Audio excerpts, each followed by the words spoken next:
देश भर में भीषण गर्मी और लू के कहर ने हाहाकार मचा रखा है। खासकर उत्तर और मध्य भारत में तापमान का बढ़ता ग्राफ चिंता का सबब बनता जा रहा है।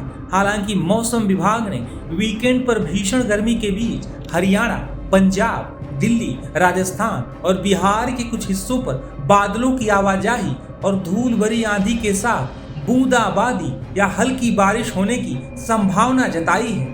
जबकि यूपी और मध्य प्रदेश समेत सभी राज्यों में अधिकतम तापमान 45 से 47 डिग्री सेल्सियस के बीच हीटवेव का असर बरकरार रहेगा। दिल्ली एनसीआर में शनिवार की सुबह अचानक बदले मौसम से गर्मी से थोड़ी राहत तो मिली। हालांकि दोपहर चढ़ते ही सूरज की तपिश ने फिर से परेशान करना शुरू कर दिया, लेकिन तापमान में 2 से 3 डिग्री सेल्सियस की गिरावट देखी गई है। मौसम विभाग ने अगले 24 घंटे के दौरान येलो अलर्ट जारी किया है। इस दौरान कई राज्यों में तेज हवाएं चल सकती हैं और बूंदाबांदी या हल्की बौछारें मौसम का मिजाज बदल सकती हैं। इन सब के बीच अगले 5 दिनों तक लू का अलर्ट भी जारी है। आईएमडी की माने तो शनिवार को अधिकतम तापमान 41 डिग्री सेल्सियस के आसपास की संभावना है। वहीं पहाड़ों पर एक नया वेस्टर्न डिस्टरबेंस एक्टिव है, जिसके असर से हिमाचल प्रदेश, उत्तराखंड और जम्मू कश्मीर के पर्वतीय हिस्सों पर बारिश, बर्फबारी और ओलावृष्टि की चेतावनी दी गई है। बता दें कि महाराष्ट्र और गोवा में भी बारिश की संभावना व्यक्त की गई है।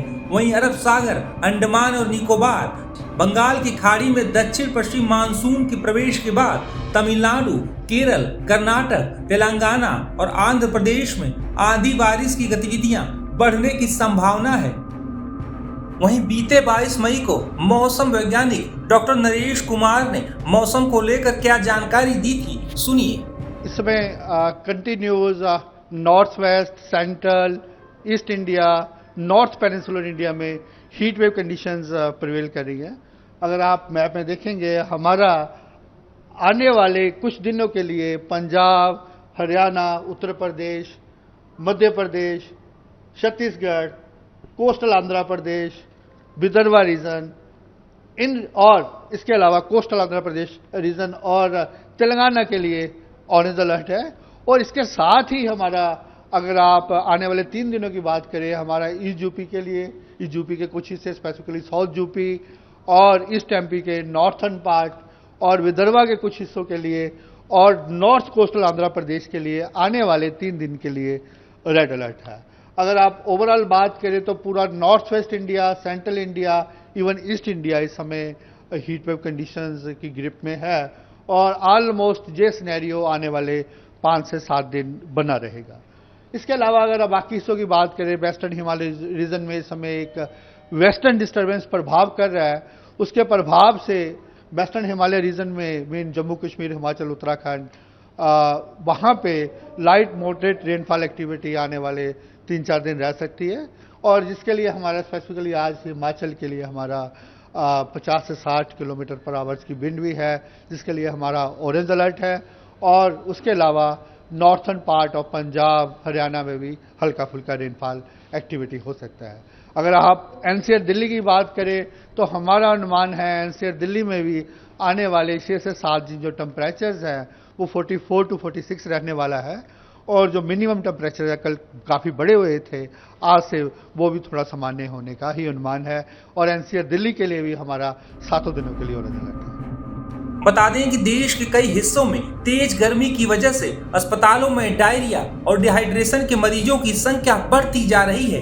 देश की राजधानी दिल्ली में भी भीषण गर्मी से हीट स्ट्रोक के मामले लगातार सामने आ रहे हैं। राजधानी दिल्ली में चिलचिलाती हुई गर्मी पड़ी और हीट वेव भी लगातार लगभग 20 से 30 किलोमीटर प्रति घंटे की रफ्तार से चल रहा है। ऐसे में हीट स्ट्रोक के मामले लगातार बढ़ते जा रहे हैं। इस वक्त मैं आरएमएल हॉस्पिटल में मौजूद और हमारे साथ डॉक्टर अजय चौहान, जो नोडल ऑफिसर हैं हीट स्ट्रोक डिपार्टमेंट के, हम उनसे बात करेंगे।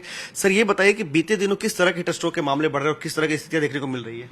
देखिए, मौसम विभाग के पूर्वानुमान येलो अलर्ट और फिर रेड अलर्ट कुछ दिन का था, तो हमारे पास अभी तक 2 केसेस आए हैं। एक इंटरवीनिंग नाइट ऑफ 20 and 21 यानी 20 की मध्य रात्रि 1:45 सुबह 21 तारीख को, वो एक 24 साल का लड़का नवयुवक जो कि वेस्ट बंगाल का रहने वाला था और ट्रेन में सफ़र कर रहा था। एक तो ये है और इसकी हालत बहुत ही क्रिटिकल है। हमने कूलिंग जैसे ही आया, ऐसे इमर्शन कूलिंग यानी कि गर्दन के नीचे पानी में डुबो के कूलिंग तुरंत शुरू की, लेकिन इसके बावजूद भी इसकी हालत बहुत ही गंभीर बनी हुई है। और एक मरीज इसके अतिरिक्त 21 तारीख की सुबह 10:30 बजे पुलिस लेके आई थी, उसमें सारे लक्षण हीट स्ट्रोक जैसे ही मालूम पड़ रहे थे। तो उसमें भी हमने अपना क्लासिक मैनेजमेंट, कूलिंग और फिर उसके बाद सपोर्ट, उसे अदर सपोर्ट, एयरवे, ब्रीदिंग, ये सब शुरू किया। और सौभाग्यवश ये मरीज की हालत काफ़ी इम्प्रूव्ड है और वो अब बातें भी कॉन्शियस है, ओरिएंटेड है। तो अब आप किस तरह की यहाँ पर तैयारियां व्यवस्था सर आरएमएल हॉस्पिटल में हीट वेव के अगर कोई मरीज आता है तो उन्हें क्या किसी सिस्टम में किसी चुनौतियों का सामना करना पड़ेगा या फिर आसानी से उन्हें बेड मिल सकता है? देखिए, आरएमएल में मेरे ख्याल हीट वेव और हीट स्ट्रोक के केसेस, उसके हीट वेव से फलस्वरूप होने वाले की व्यवस्था शायद सबसे पहले की थी भारत देश में। मैं टीम लीड था मिनिस्ट्री की गाइडलाइंस लिखने में, तो हम लोगों ने पूरा अपने दिमाग से इसकी संरचना की हीट स्ट्रोक रूम की। इससे पहले कहीं पर ऐसी उपलब्ध नहीं थी जिसमें इमर्शन कूलिंग के साथ हो। तो हम लोग शुरू से ही काफ़ी इस मामले में जागरूक रहे। इनफैक्ट हमारा मॉडल अब रेप्लिकेट हो रहा है गंगानगर में, और इस महीने के 28 तारीख को मैं वेस्ट बंगाल जा रहा हूँ, पश्चिमी मेदिनीपुर जिला, एक हीट स्ट्रोक रूम का इनॉग्रेशन और वहाँ लेक्चर लेने। तो हमारा मॉडल तो एकदम आइडियल था। और 2024 में भी हमने तकरीबन 75 केस देखे। अब यहाँ पे इस साल हीट स्ट्रोक केसेस धीरे धीरे आना शुरू हुए हैं और हम पूरी तरह से इसके लिए तैयार हैं। हमारे हीट स्ट्रोक में कूलिंग के अतिरिक्त भी और कई सारी चीज़ें होती हैं और हमारा अस्पताल पूरी तरह से उपयुक्त सारी चीज़ें हैं इसमें, जैसे आईसीयू और एक ब्लड बैंक, क्योंकि इसमें कई लोगों को खून की उल्टी, दस्त के रास्ते खून आना, ये भी हो जाता है क्योंकि लिवर एंजाइम डैमेज हो जाते हैं। तो न केवल एक कूलिंग मात्र बल्कि हमारा अस्पताल सारे तरीके से इसका इलाज करने में पूरी तरह से व्यवस्थित है। मौसम विभाग ने पूर्वानुमान जताया है कि आने वाले वक्त में और ज्यादा इस तरह के हीट वेव देखने को मिलेंगे। साथ ही साथ अगर कहा जाए तो नौतपा की भी शुरुआत होने वाली 25 तारीख से, जहां ज्यादातर तापमान बढ़े रहते हैं। तो ऐसे में एज अ डॉक्टर के तौर पे आप लोगों को क्या सुझाव देंगे कि उन्हें कम से कम इन चीजों का शिकार हो? वो देखिए, जैसे जैसे आपकी बात बिल्कुल सही आपने बताया, जैसे जैसे क्लाइमेट चेंज एक्शन लेगा, जैसे 2024 मानव इतिहास का सबसे गर्म साल था 24, और फिर 25 भी कोई कम गर्म नहीं रहा, तो 26 भी बहुत ही खराब माना जा रहा है। तो ऐसे में हीट स्ट्रोक के बारे में जागरूक होना हर दर्शक की जिम्मेदारी है, क्योंकि इसमें एक बात जो बहुत ही महत्वपूर्ण है, जो आपके माध्यम से मैं सबको बताना चाहूँगा, इसमें बचाव की बड़ी उपयोगिता है। हम अक्सर कहते हैं बचाव ही सर्वश्रेष्ठ इलाज है। ये सब एक कहने की लाइन मात्र नहीं है, इसका जो रियल लाइफ इम्प्लीकेशन यानी असल जिंदगी में प्रभाव हीट स्ट्रोक के क्षेत्र में बहुत पड़ता है। क्योंकि अगर एक व्यक्ति को हीट स्ट्रोक हो जाए या आम जबान में कहें तो लू लग जाए, उसके बाद इसकी मृत्यु दर बहुत ज़्यादा है। अब हमारे सेंटर में ही मैंने जैसे आपको बताया कुछ वक्त पहले, 24 साल का लड़का है, कोई कोमॉर्बिडिटी नहीं है, फिर भी वो काफ़ी क्रिटिकल हालत में है।